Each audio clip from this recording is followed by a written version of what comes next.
The following podcast is a deep, shallow dive production. And you're gonna love it. Okay, let's go.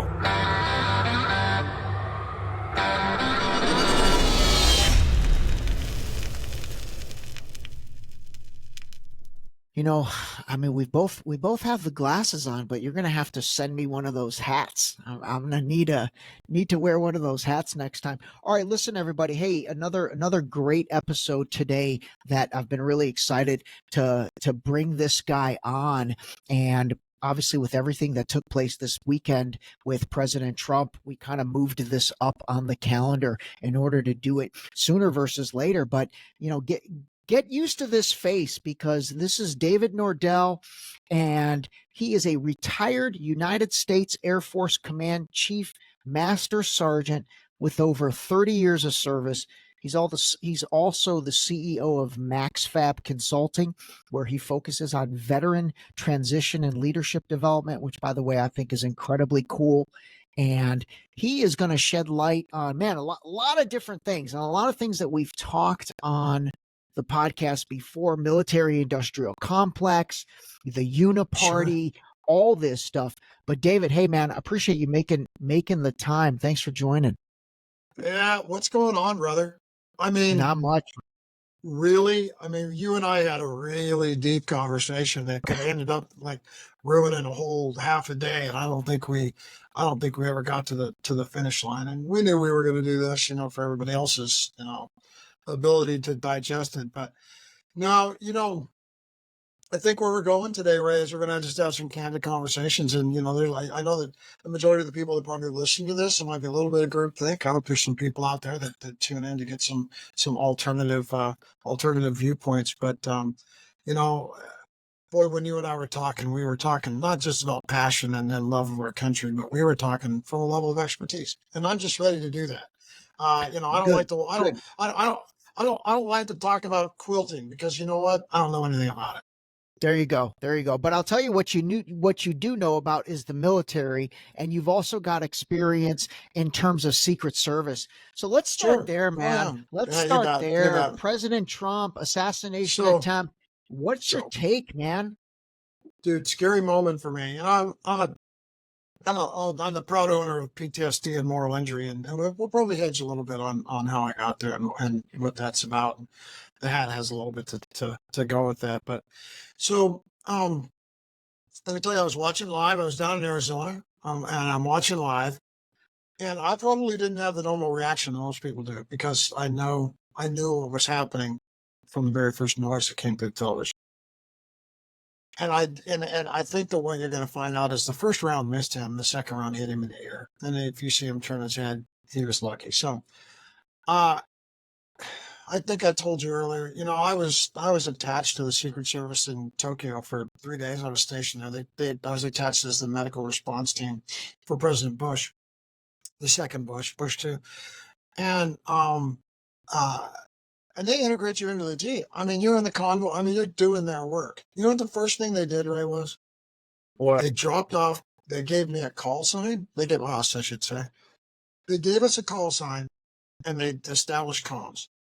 So let me give you, for instance, the ambulance is usually the last, if not the second to the last vehicle in the convoy. And there's a reason. If I'm driving down the road and I see some guy with a rifle, and I'm the guy that sees him, I click the button, I tell him who I am. Let's say the call sign's medic.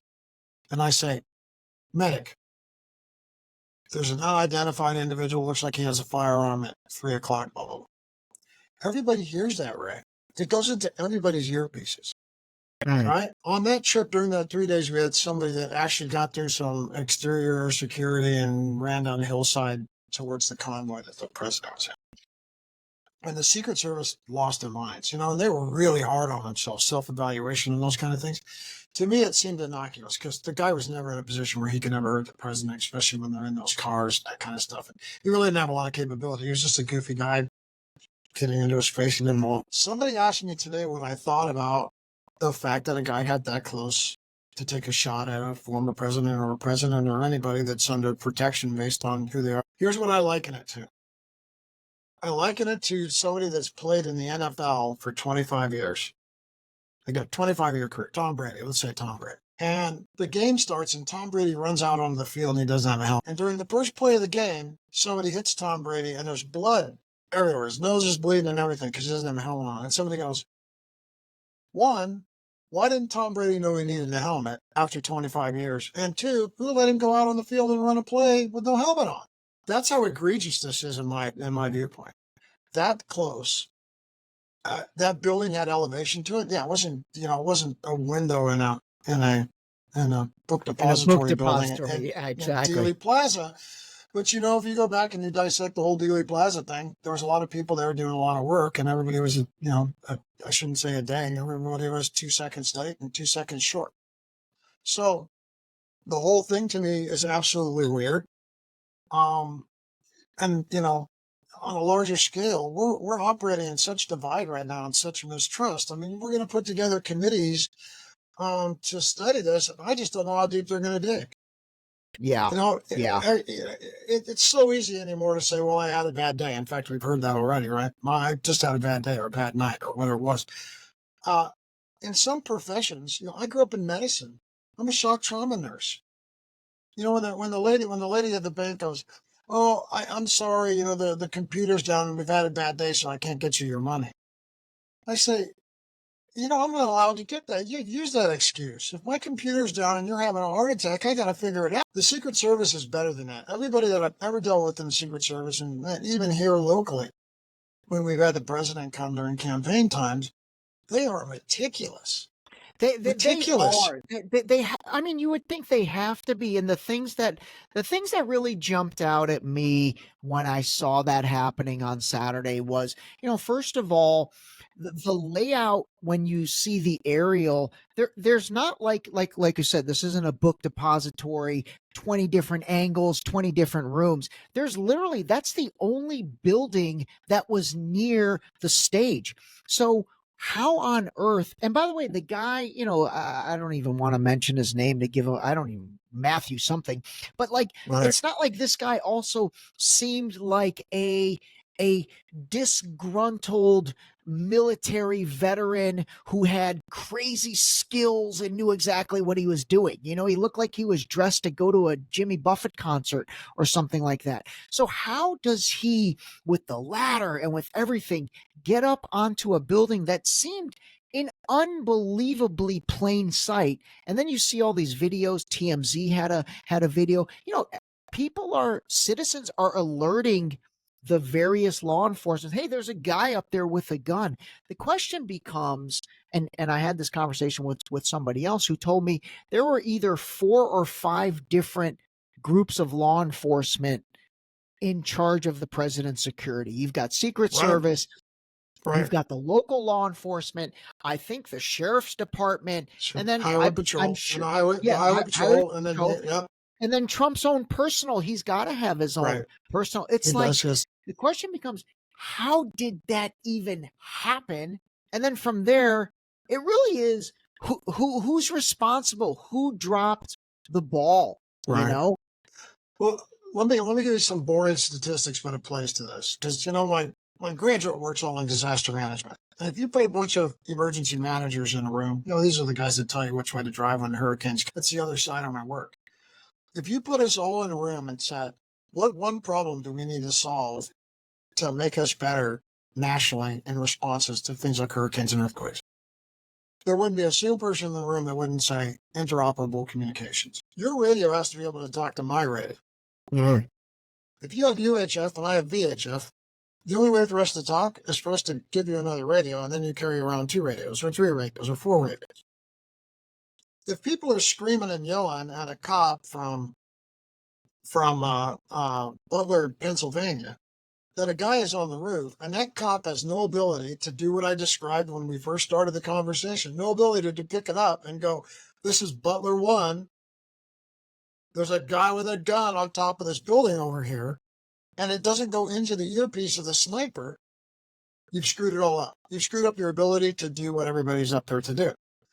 The second thing, Ray, that I have to ask is, because we suffer in the AOR and in the combat zone, we suffered with this even up till the day that we, kind of toned things down in Iraq and came out of Afghanistan. But this rules of engagement thing is always innocuous. And the people that are in areas of responsibility, they do not delegate the responsibility for people to make decisions tactically. And if at some point in time that sniper had that guy in his sights and could have taken him out long before he ever even had a chance to shoot, and they had to go through some bureaucratic rigmarole to have somebody that wasn't even in Pennsylvania authorize him to shoot that guy, that's problematic. And is that kind of the protocol? Like, is it that ridiculous potentially? We're gonna find out, but I already hear some background rhetoric on, well, these guys have full clearance to take out anybody with a weapon that they think. I disagree with that, because in the Department of Defense, our soldiers were getting killed and jammed up, and bad guys were getting away for years and years and years because we did not know how to decentralize the execution of the mitigation of bad guys, because the bureaucrats had to have their fingers in it. Circa Vietnam, right? You have field commanders that knew exactly what needed to be done. And by the time they got authorized to do it, we dropped a bunch of bombs on an MPL. That's crazy. And then on the comms, just so I can make sure I understand this correctly. So if there's 5 different organizations involved in the security and 200 people, is everyone on the same communication channel, or are there multiple what you were saying earlier about the sniper not hearing medic 1 say, hey, there's a guy on the roof, like, was that a blunder, or is that also stupid protocol that they're on, different groups are on different channels? Actually, FCC, Federal Communications Bureaucracy, that's instituted in each and every department. So Police Department X decides that we're going to have this type of radio that goes through our dispatch. It might be UHF, might be VHF, it might be a Motorola, it might be a different kind of brand. All of those kind of things. It might be a Generation 3. It might have the amount of crystals put in it where we can switch channels and talk to each other. So I have one radio that talks to a lot of people, but that's expensive. So then there's a budgeting thing that goes along with that. I've never been, in my 40 years of messing with this, over 40 years of messing with this, I have never been in an optimal situation, other than with the Secret Service in Tokyo. I've never been in an optimal situation where everything talked. Even on military bases, the fire department will have one kind of radio, the medics will have a different kind. It's the stuff gets convoluted, and then people start to do workarounds. So I'll bet you if we did this down, I'll bet you that the Pennsylvania Highway Patrol and the Butler PD, their radios can't talk. There's no way that they can talk to each other. That's crazy, man. That's great. And then Secret Service as well. I can't imagine Secret Service is letting the Pennsylvania Highway Patrol and the Butler PD and the Sheriff's Department and Trump's security in on their private Secret Service communication. So every institution is subject to leadership. And one or two leadership decisions can change the whole tactics, techniques, and procedures that people take forward into those type of situations. If they dissect this the right way and they talk to the right Secret Service agents, you're going to find out that actually that was in the plan, that was recognized. And I'm really speculating here. So, people. No, this is what I want. I may end up on CNN or Fox News or whatever, but at the end of the day, throwing out, Dave Nordell's take on things. I do have some expertise in this, so I'm not just an idiot just talking off the top of my head. But I'll bet you, in the end of the day, because you have to have for this to happen, it has to be the Swiss cheese model, right? Everything has to line up where you get a perfect hole through the block of cheese. Yeah, I mean, you have to have failure at every single point in the space, and so if Ray goes out and says, "Hey, that building's a high point; it needs to be cleared, and we need to put a guy on that," and you tell Dave, and Dave gets COVID tomorrow, so he wasn't at work, and you didn't send him an email, and he forgot to tell the next person takes it, and that whole task is omitted from the sheet, and all of a sudden you get this tyranny of things, and then. It's just like in the schoolyard when the teacher comes out and goes, "Who broke the window with the baseball?" And all the kids go, "He did it." Yeah. Or it's like that. Right? It's like that Spider-Man meme where it's like three Spider-Mans and they're all pointing, at each other. No, I'm with you, man. I think it's a Exactly. mess. I think the timing of it was interesting. We've got the Republican National Convention this week. Basically, we're recording this on a Monday, and it's Right. starting tonight. All right, let me Right. ask you Yeah. this final question on these guys. Who do you Sure. think Trump's going to pick for his VP? Oh, I love it. I'm glad you asked me this question because I got to watch everybody else try to answer it. I've actually kind of keep up on this. He said he's going to announce today. So you're going to have me recorded, Ray. So if I nail There you this go. one, Yeah, this is like you're going to have me Nostradamus. recorded. All right. And the convention's just gabbling in now, so they're just getting started. So lots of excitement. So he's gonna pick.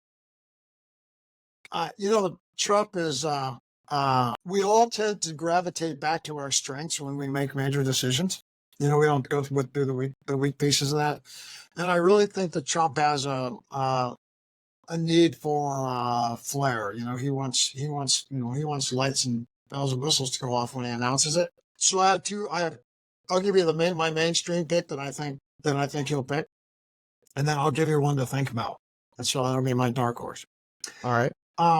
I think he's gonna take Tim Scott because I think Tim Scott accentuates what he needs in a lot of ways, to include temperament. So hold that thought. Okay. Marco Rubio would be a close second. Okay. But I kind of like I like all of the ones that are out there. I'm not a big JD Vance fan, but I find it curious that only moments after he got shot in the ear, that Nikki Haley wasn't not only invited to the convention, but she's speaking out. And I almost wonder if he is not going to pick her. I almost wonder if he didn't call her and say, you know what, if we're going to go on this unity message, then let's talk about the things that we have in common and get away from the things. Oh my God. You know what? That is wow. We do have this recorded ahead of time. If that ends up happening, man, you are Nostradamus, because I never even thought about her. I actually thought you were about to say Robert F. Kennedy Jr. I thought you were about to say RFK Jr. No. They're going to surprise everybody. He's an independent, and they're going to really leverage that to bridge the hell out of the gap with the Democrats, because him and Sure. Trump have been cordial to each other. Man, Nikki Sure. Haley. All right, that's going to be a perfect lead into the next segment, but Sure. I will say, I hope he doesn't do that. I really do. I think that lady is a nightmare. I think she epitomizes everything that is absolutely awful about everything. Have you read her book though, Ray? No, I have not. I would recommend. I'm not going to try and change your mind, but I'd recommend that you read her book because she's going to be on the She's going to be on the national stage for quite some time. And I'm going to give you an excerpt from the book, and this is not for Nikki Haley. I'm going to give you an excerpt. Fair. She's the daughter of Indian immigrants, not American Indians, Indian immigrants. Yeah. And when her family came over here, they lived the traditional Indian values and the traditional Indian way. So the dress and all. So she talks a lot in the book about her experience with just what it feels like to be in that situation, to be a minority. And they're in South Carolina, which is a thing. Her mother put her in the Little Miss South Carolina contest. And she was, younger ages, 5, 6, 7 at all. And at the end of the contest, they had 3 girls up at the front, her and 2 girls. One girl was white, one girl was black, and Nikki. And the judge came up and he said, you got to remember the time frame now. He goes, every year we pick a Little Miss White South Carolina and a Little Miss Black South Carolina. And he says to Nikki, and you probably would have won, but we don't know what you are. It's a powerful story, man. And I will read it. And that she talks a lot about how she had to make the decision to take the Confederate flag off the top of the Capitol because she's the governor that did that. That wasn't done lightly. And she talks a lot about how she handled Donald Trump and how they worked together. And there's some really good inside stuff there. I think you'll really enjoy it, Ray. It's a good book. You know what? I will give it a read. I think it'll be interesting if he does go that route, man. It's just based on the history between the two of them. But then again, Trump and DeSantis had good history, then bad history, and I think all these guys. And DeSantis is going to speak now too. Here's what Yeah, I saw that. I don't know if you've almost died, Ray, but I have.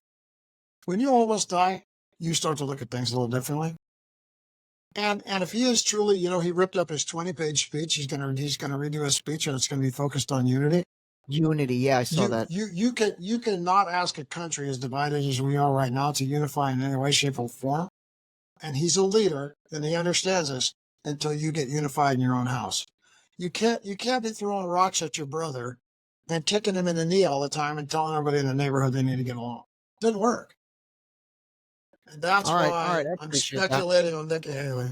All right, that's a good speculation. All right, hey, I don't do you know. mind I don't know sharing? any more than you do. I don't know Yeah, anything you do. do you mind sharing how you almost died?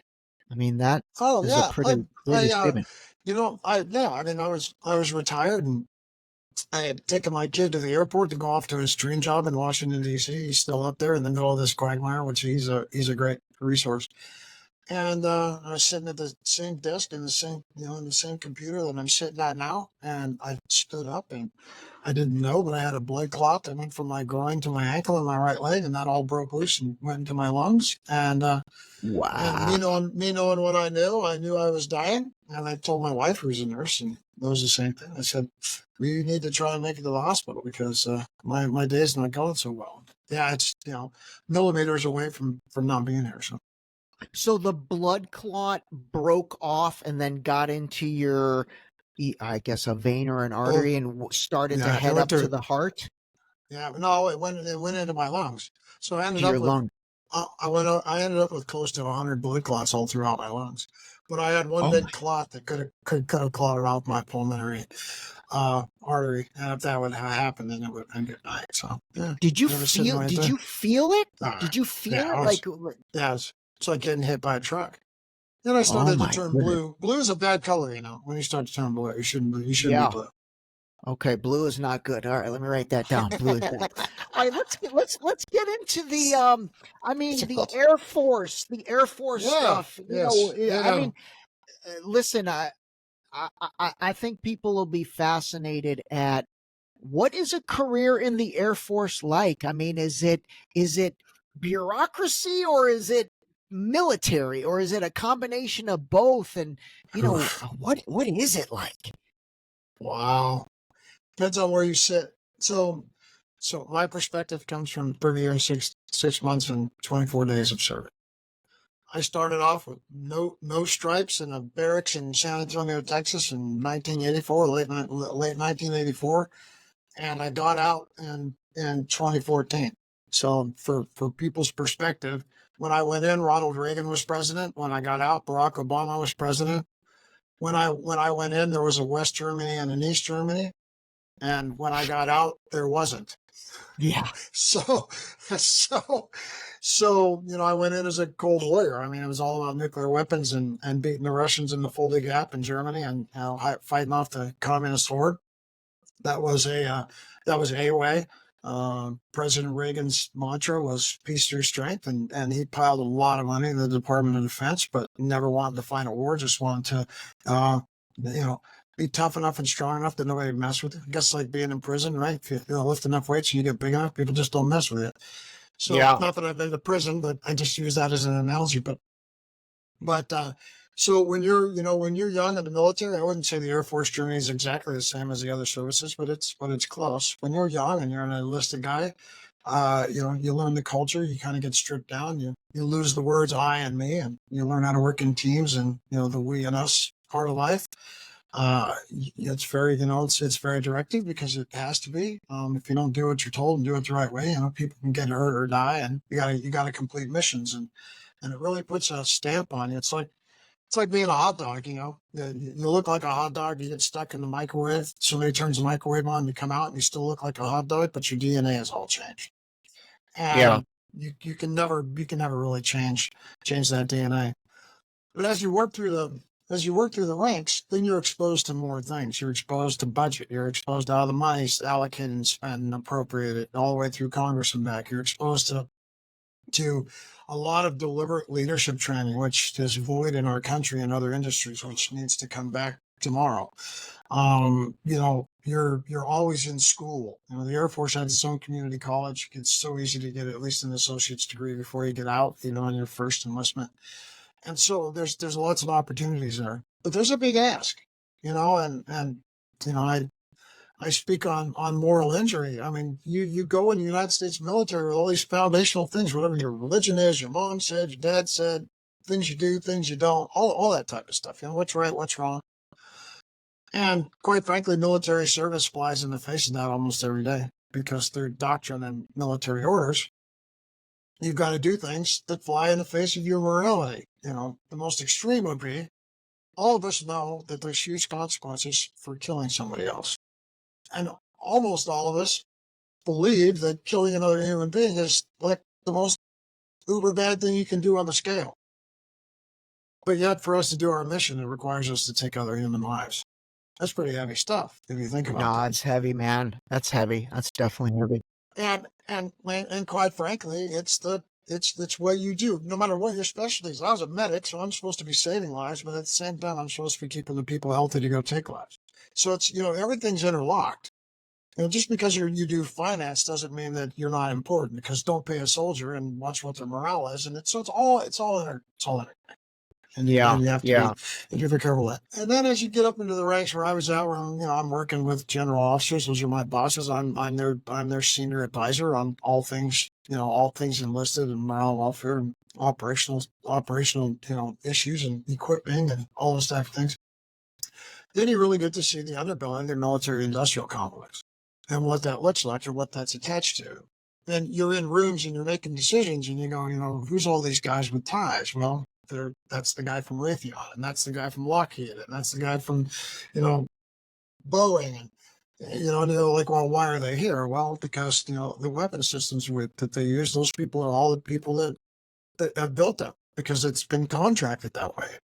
And now they let contracts, and how is money appropriated and used and spent and spent and so yes, you do get to see the $47 toilet seat and the misappropriation of the misallocation of stuff where it's fraud, waste, and abuse, and things have to be governed and checked on. And then you see other people that are magicians at it, and they are great stewards of the taxpayers' money, and you see some really, really good things come out of that. So it's just a wash back and forth. But complex. Right. And Eisenhower, on his last day in office, I mean, that was his big warning, right?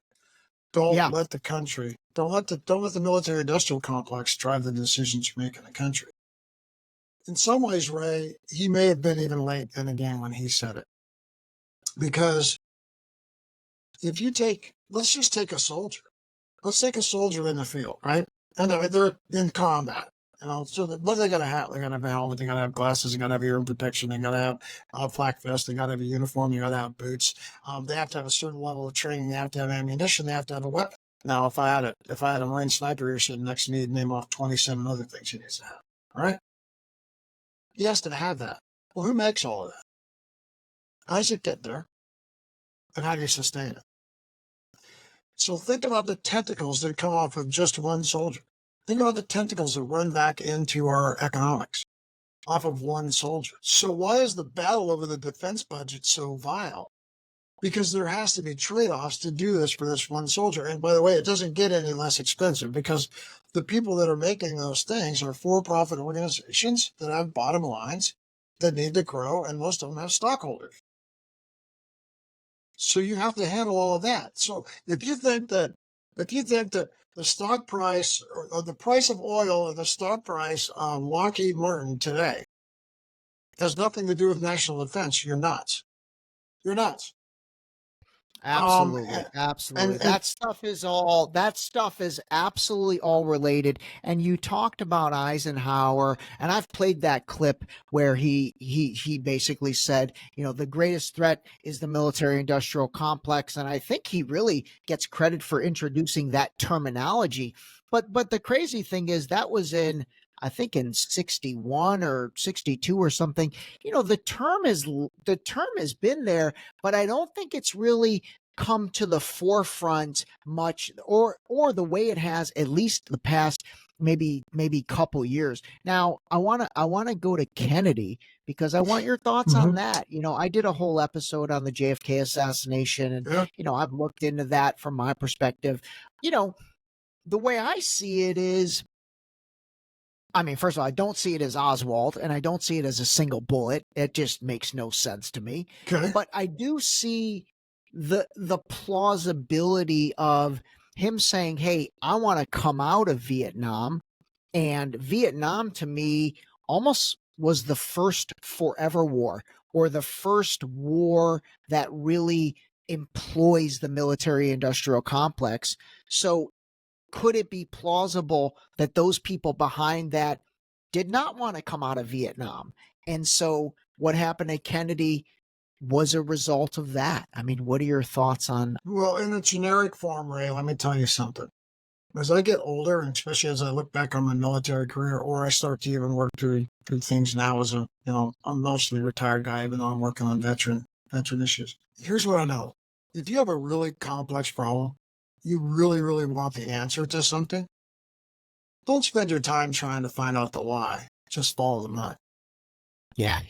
Because it always drags you back to the answer. It always drags you back to the answer. And so let me pontificate here for a minute, because I'll drive it back to that. Maybe you can start to fill in the blanks. So I just turned 59 years old, for context, sort of, but how long has this guy been alive? So I was born in 65. My first memory was when my uncle ran me over with a tractor when I was 4. I remember, I obviously remember the Apollo program. I remember Nixon resigning, and I remember, I was however many years old when we came out of Vietnam. I remember those things. Here's what I know is, I had never, I've seen a lot of stuff. I was in an airplane in 9/11, and I lived through COVID with everybody else here. We just keep on going on and on, right? So here's what I know is, and I was in the military at the senior enough level that I saw I've got to be the number 2 guy in the background going through a 60 Minutes interview, and that's never comfortable either, especially when it's a negative thing. We talk about all this stuff. Here's what I know is, I have seen people go after people because they want them gone. I've seen it since I've been out in corporate America. I've just seen, executive decisions. It's like, that guy needs to go. And there's way you turn certain levers and do certain things, and either make them so miserable they go away, or those kind of things. And I've seen the arms of government be utilized to help other arms of government. Happens in combat all the time. One of the biggest entities that we had in Afghanistan for years was the Department of Agriculture, because we were trying to teach those people how to grow stuff other than poppies and to frickin' feed themselves and get out of the drug trade, right? But nobody understands how that affects national security. They think the Department of Agriculture is worried about locusts in Nebraska, and that's not the case. They have an actual political arm. This stuff is all tied together. So when you put all of that stuff together, it's pretty powerful, right? You can get at Ray and Dave in a lot of ways. You can get at us through the IRS. You can get at us through just intelligence. You can follow us around with a camera and take pictures of us and put them on the web and change people's impressions of us. You can blow up political campaigns doing that. I had never, ever, and so to your point, because you're asking, why did JFK get killed, not whether or not he was killed by more than one person or who did it. You're saying, what was the underlying larger, strategic international motives, who would want to kill him? I've never seen anybody gone after in such a way that I have seen go after Trump. And that's not a ringing endorsement of Trump. I've just never seen everything brought to bear. If you think about it, and he was a former president. Midnight raids authorized on his lawyer's office and blowing up lawyer-client privilege. Going down to Mar-a-Lago and going into his house, just nilly-willy, just blowing things up and taking whatever you want. And what's amazing to me is, if it was there, it would be there. Right. If you dig a hole and you keep going, and then all of a sudden you pop out the other end and you're in China, you go, well, I'm here. Well, there's no reason to keep running up and down the hole because you've dug it already. I'm not telling you, brother. So if you go back to that, if there's enough pressure in the right places, economically, where you're going to affect people for money, I don't think that anything is off the table or any. No, I'm with you. I'm with you. And I agree with what you said about Trump. I mean, the way they have vitriolly gone after him. I mean, again, the problem is Trump derangement syndrome is a real thing. And for those people that absolutely despise him, and my audience knows, like I've talked to a million, I call a spade a spade. I call a spade on Trump. I call a spade on Biden. I call a spade on Obama, Bernie Sanders, everybody, Nikki Haley, all those guys. Sure. So like the problem with Trump is he is just, for some reason, this guy has, I mean, honestly, unlike anybody in our lifetime, has just caused such strong feelings one way or the other. It's really interesting. Like I haven't figured out like what is it about him that causes, I mean, the ones that love him, and the ones that hate him, I mean, they hate him. I make this joke all the time and I'll make it again. It's like he slept with their wife or something. I mean, like, what the hell? Why is that hate so absolutely vitriol? Let's move into, I really like the stuff you've talked about in terms of, following the money and all of that. And to me, one of the best examples of that really becomes Afghanistan. I mean, that's a 20-year forever war that we got into under the guise of weapons of mass destruction. We have to get them, Saddam has them, which people didn't realize. Okay, that's Iraq. That's a whole different country. That's not Osama bin Laden, Afghanistan. But we kind of went after both. 20 years of that. And then we come out in 2021 and turn Afghanistan right back to the Taliban. Like, to me, if there ever was a case of calling BS through following the money, that's it. Because in those 20 years, that's a lot of money that exchanged hands with a lot of people in this military industrial complex. Give us your thoughts on that overall. Well, so at the risk of sounding like I'm talking down to people, because I'm sure your audience is well read and well educated. And, Afghanistan starts after 9/11, right? And once you're in, you kind of get sucked in. And I caution everybody to not look at war and conflict in a nation based on, are the bad guys there, or are they bad people? When we went into Iraq the first time, that was about bad guys. That was about, you guys need to get out of Kuwait, and we're going to shore that out. And then you guys go back to being Iraq, and we're not going to go to Baghdad. We're not going to displace you. The reason being is because for us, our nationally, our national security was shored up because we now have a forever ally in Kuwait, and they hold the keys to the port that feeds all the oil through the Gulf of Mexico. That's a big deal. In Afghanistan, why did the Russians go into Afghanistan? Because they didn't like the Afghanis? That is. Oil is a big deal. Why were they oil in general is a big deal. It was about natural resources. The stuff that is in those hills in Afghanistan, some of it you can't find anyplace else in the world, or not in that level of abundance. It's about natural resources. But to go in there, you've got to be able to deal with a government that can actually trade and let you mine and do those things. I mean, we do some of this stuff in Western and Southwestern Africa. I mean, we have companies in there that are mining natural resources that come back here that, and probably in my computer, and then the microphone you use. Absolutely. And we just take that stuff for granted. As much of a country of milk and honey that the United States is, because we have every climate in our nation. We have all piles of natural resources that we can get at. There's still stuff we don't have. And so for us to build the next, whatever it is, go to Mars, build a bomb, medical technology to save a life, for us to do those kind of things, we have to have access. For us to have access, you get access in two ways, either through relationship or you own the property. At some level, you own the property, those type of things. So you have to be really careful when you're going to use the military to go into some place, what the overall mission is, and it has to be clearly articulated. And what ties our generals' hands is that you tell a general, I want you to go take down a hill, but don't hurt the hill too much, because we're going to need the hill later, and we don't want to upset everybody because they like the hill. And in the long term, we want to have a government that is favorable to our government with a leader that's favorable to us, so that we can have these type of agreements. Because really, in the end, we want the raw minerals in the hill. This has really nothing. This really has nothing to do with a military objective. This has to do with leveraging the military to put ourselves in a strategic way. So I say that not in a negative way. If we enjoy our way of life, if we enjoy our freedoms, we truly are patriots, and we understand the Constitution, and we cherish democracy, and we cherish our freedoms and our ability to move around, we have to have stuff. And for us to have stuff, we have to have relationships. And for us to have relationships, it means we have to go places. And so sometimes when we go places, the motive changes, because you have people in Washington, D.C. that aren't satisfied with achieving a military objective. Go get bin Laden. Go take out the Taliban. Stabilize whatever. That's not the mission. The mission starts to grow beyond that. It starts off with like this. Well, now that we're here, how do we want to position ourselves strategically?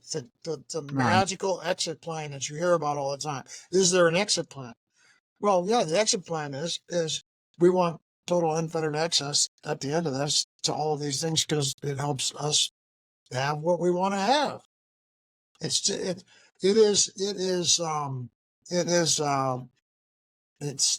cannibalism is what it is. You almost gotta, you're eating on yourself to survive, and you wonder how long that's gonna last.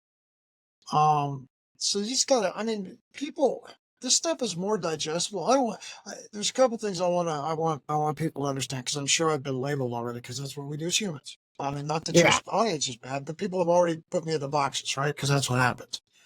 First of all, I'm not a hardcore right conservative. I am right down the middle, independent, and I have some left-leaning social things that go along with the fact that I put way too many people in body bags. I've delivered way too many babies, and I've seen humanity to man, that I know that we can do that. So the way it is right now, static, is not the right way. There has to be some sort of progress, some sort of movement forward. That just needs to be done in the right aspect.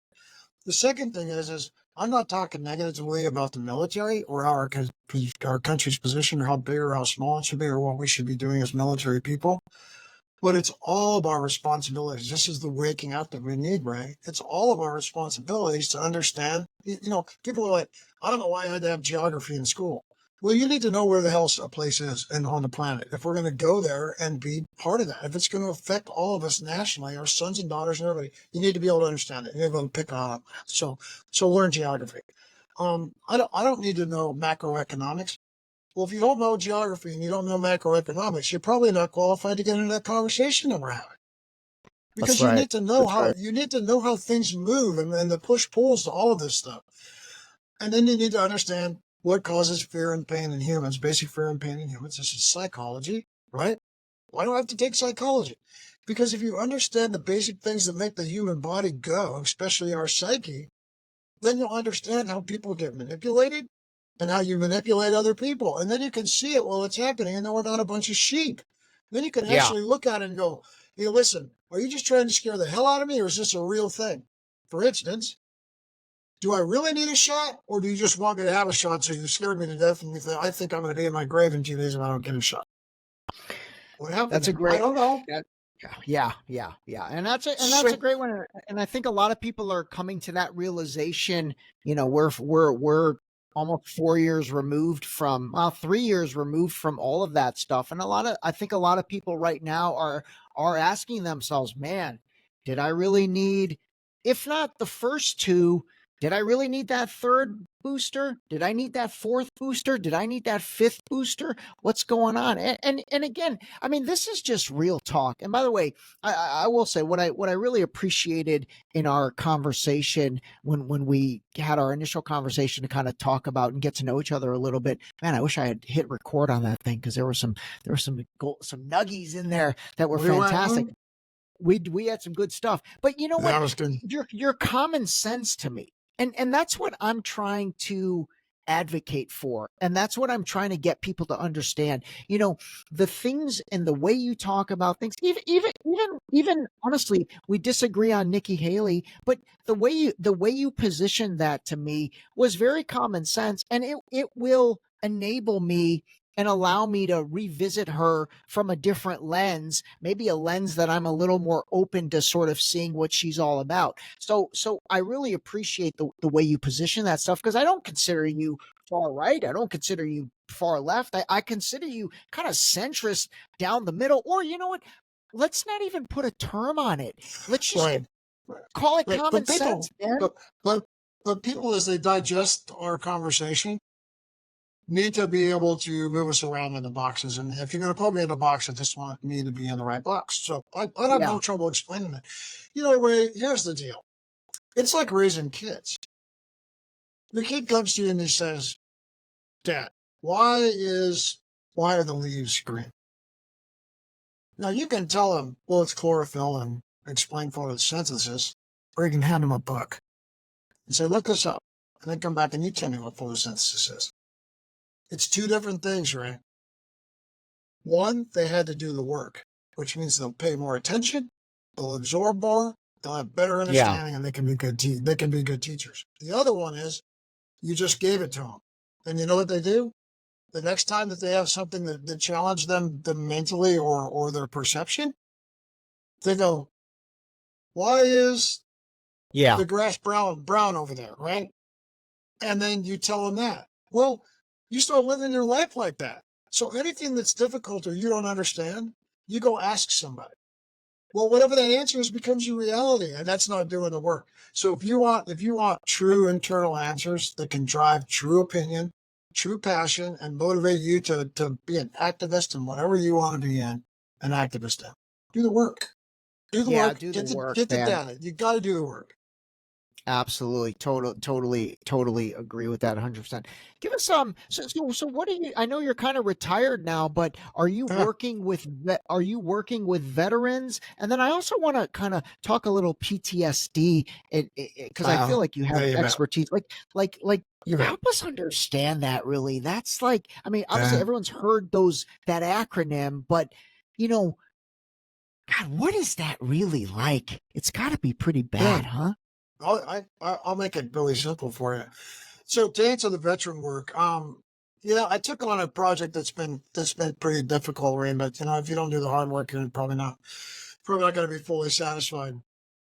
There's really not a lot of really formal stuff out there when veterans transition. And if you remember me talking to you about the hot dog, when you come out and your DNA is changed, it's hard to reassimilate.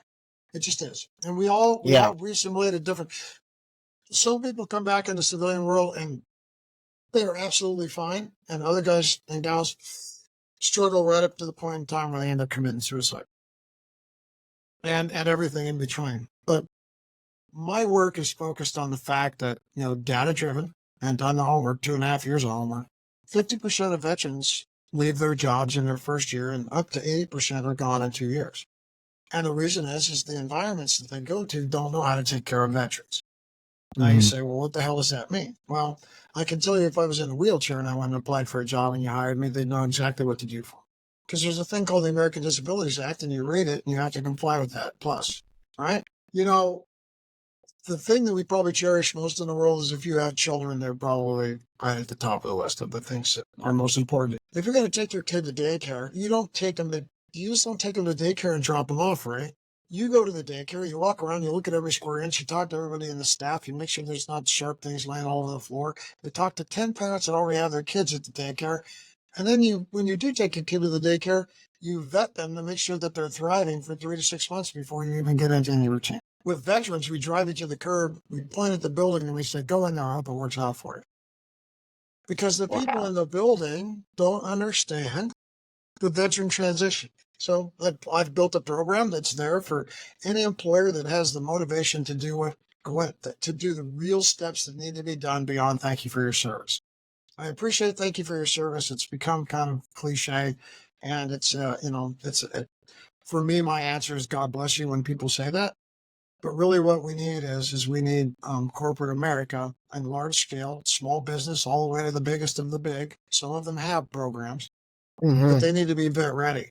They need to understand they need to have an expert like myself in their companies to help guide them through this veteran transition and help guide the veterans through it, create the environment so the veterans can transition. Because once that happens, our country gets stronger. We come with leadership and problem solving and critical thinking and teamwork and a variety of other things. Just the flat skills and the did or done stuff and the dedication. And we want to ride for the brand, and we want, we're working for the guy on the right of us and the guy on the left of us. When you go to combat, you're not fighting for a flag or for a country. You're fighting for your buddy. And so we need to realize that, and companies need to do that. And I will tell you, it has been a really tough sell, Ray. It's been a tough sell. Yeah.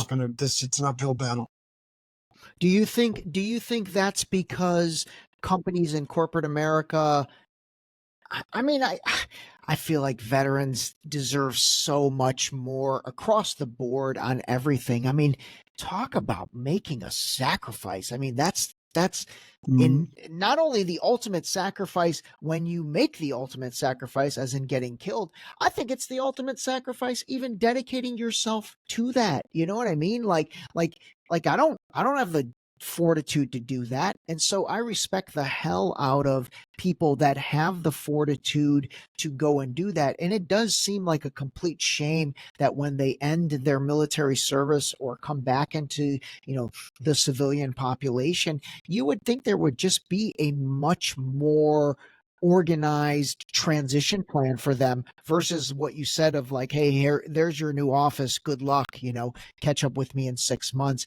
Is it, I have to imagine companies just don't understand it. Do they not value it? Do they think veterans are not smart? Like, it just doesn't make sense.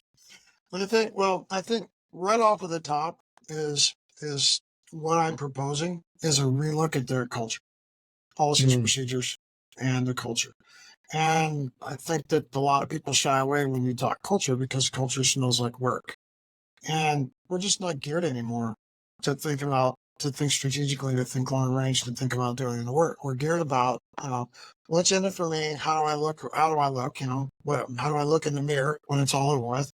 And expedience. How can I do that?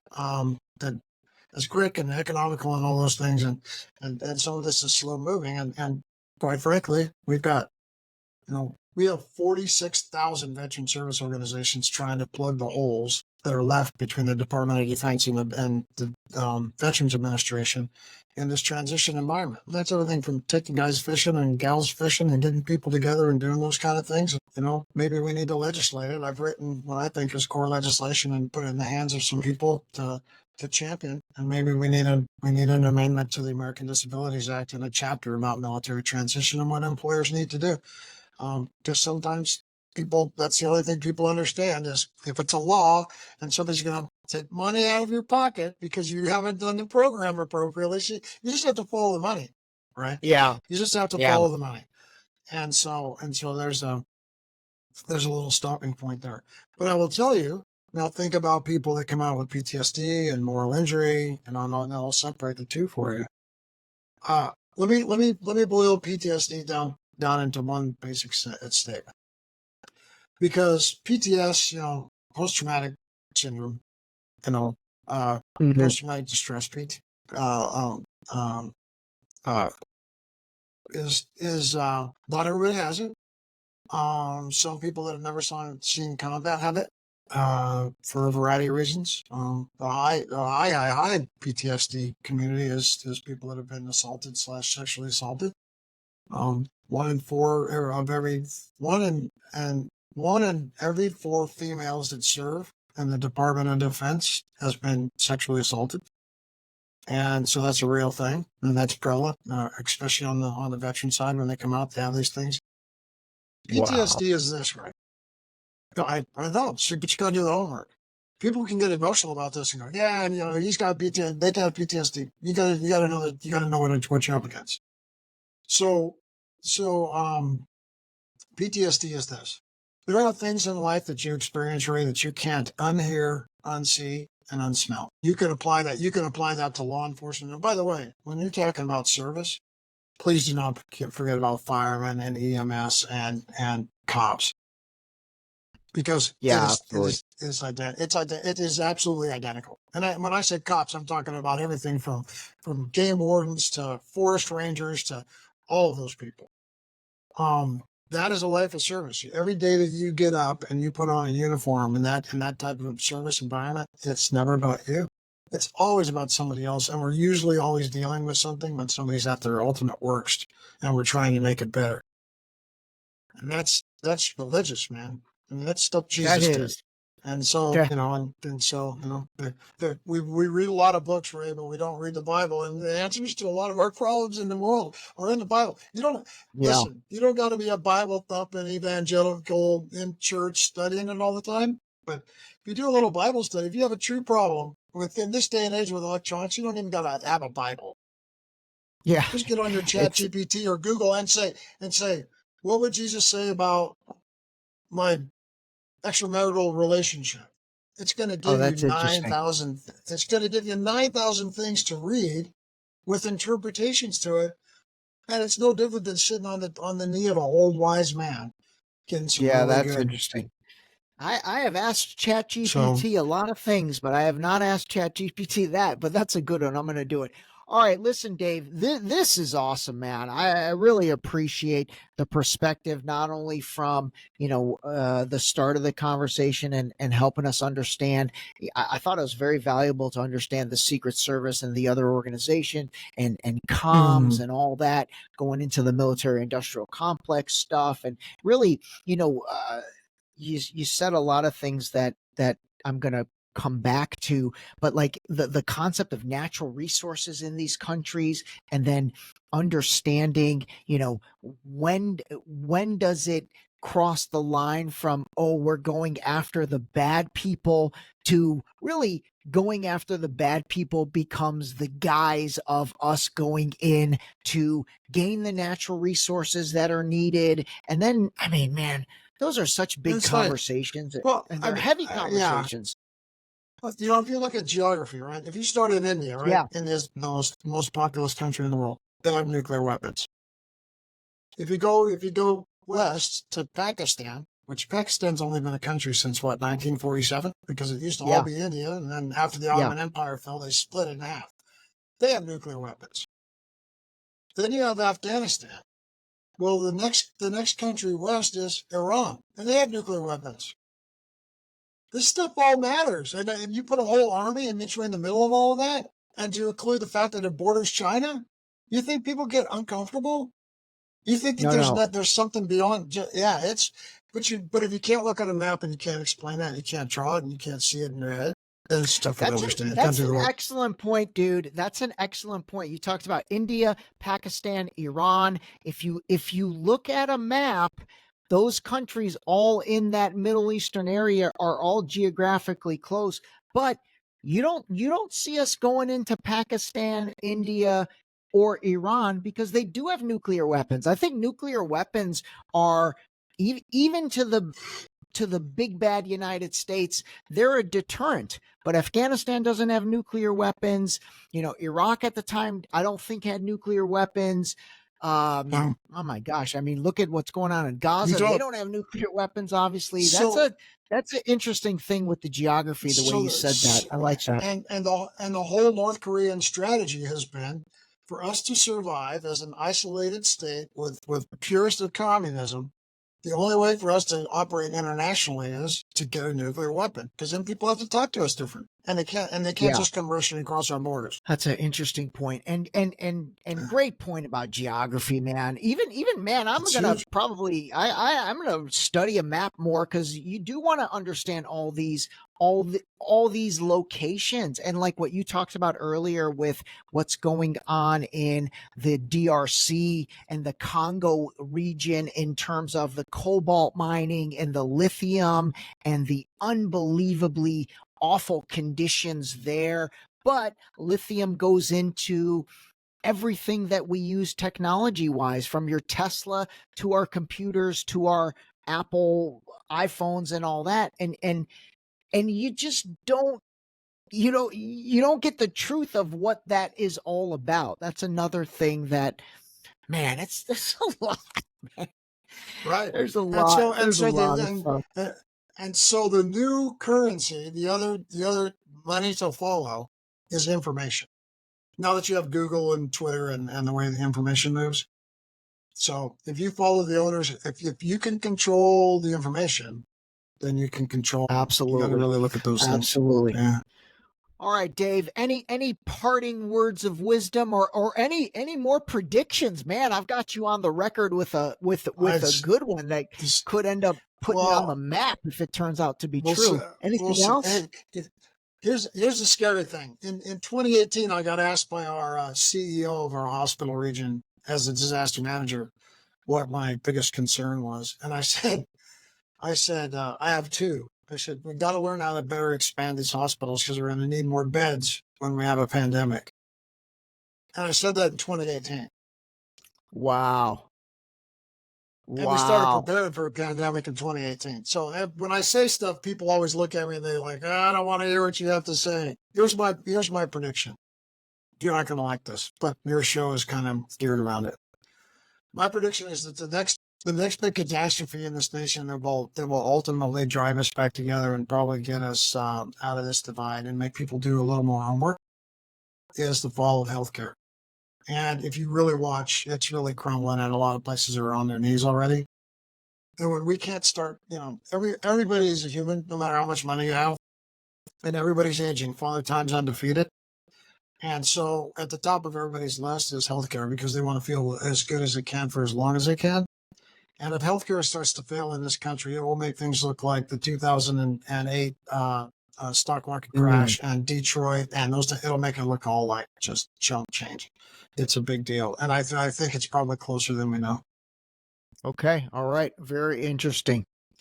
Dave Nordell. All right. Listen, I'm going to thank you for your service because I have to. I know it's cliche, but anyway, hey man, I really enjoyed this. And like I had mentioned to you before, I'd love to be able to kind of call on you. I think there's going to be a lot more crazy situations that come, and you have such a vast perspective from the military to then how it relates to society that I'd love to be able to bring you back on to talk about different things. Hopefully there'll be no more assassination attempts, but anything else that kind of happens, I'm going to call on you, my man. All right, brother. I appreciate you, man. Thanks again for the time. Take care. Bye. You bet. You bet. This episode was brought to you by the new book, Deep Shallow Dive Into You, available now on Amazon and Barnes & Noble in hardcover and paperback.